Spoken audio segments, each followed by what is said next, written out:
So today I wanted to talk about expanding your chord vocabulary. This is a way you can kind of learn any chord shape on the guitar. So it's helpful for this lesson to know where all the notes are on the guitar, at least in one key. For today I'll talk about C major. If you've done triads before, this may be a helpful starting point.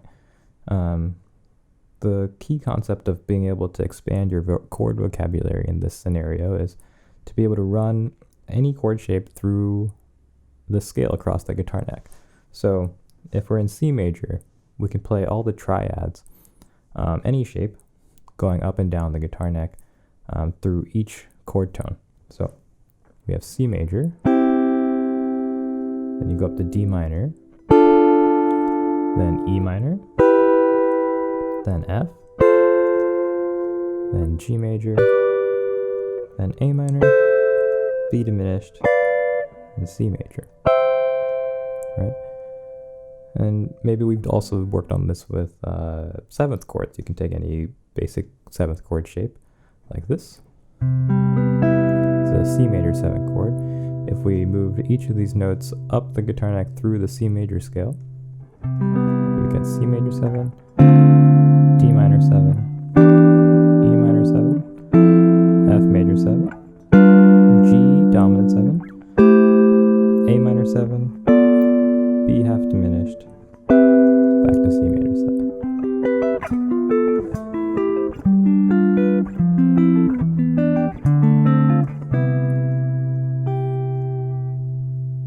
Right.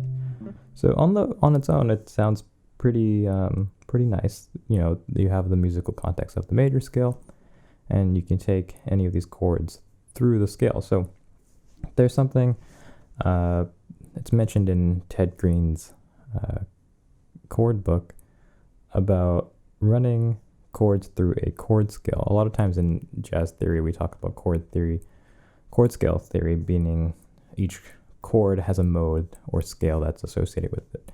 In this case, we're not talking about that. We're talking about playing a scale across the neck with chords. So just like we did those shapes, you can do that and apply it to any collection of notes as long as you move it through across the neck with the right notes in the scale. So if we're in C major, I could take something like this cluster of notes, for example. Right? And we can apply that concept and just move each of these notes across the strings up the scale. So this note here, with my first finger, is going to go up a whole step to G. And then my pinky is on the 5th fret of the B string. That's an E, so it's going to go up to an F. And then this B, with my ring finger, is going to go up to the C on the 5th fret of the G string. So we get this. And we can keep going up the scale like that. So each one is going up one scale tone. So the shapes will change depending on what part of the scale you're in.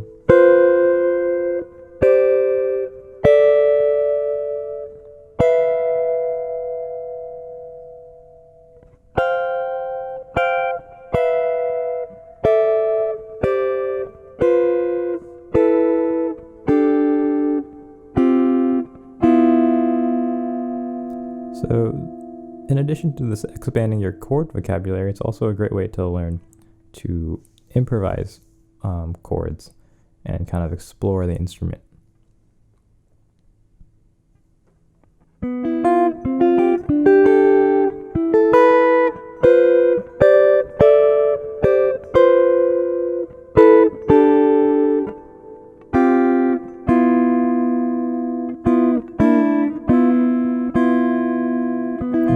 any string set, right? So let's say same scale, C major 7, or C major scale.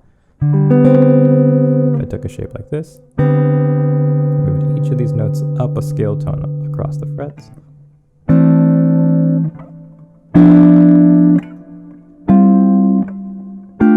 Get some pretty crazy chords. But again, this is all coming from the same concept.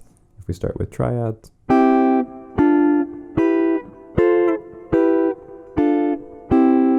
just moving each note of the scale across the strings, up the scale,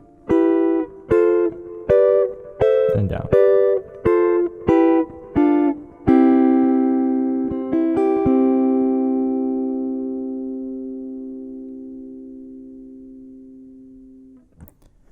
So if you have any questions about this concept, please let me know in the comment section. Please like this video and subscribe to see more guitar lessons and guitar content in the future. Thanks. See you soon.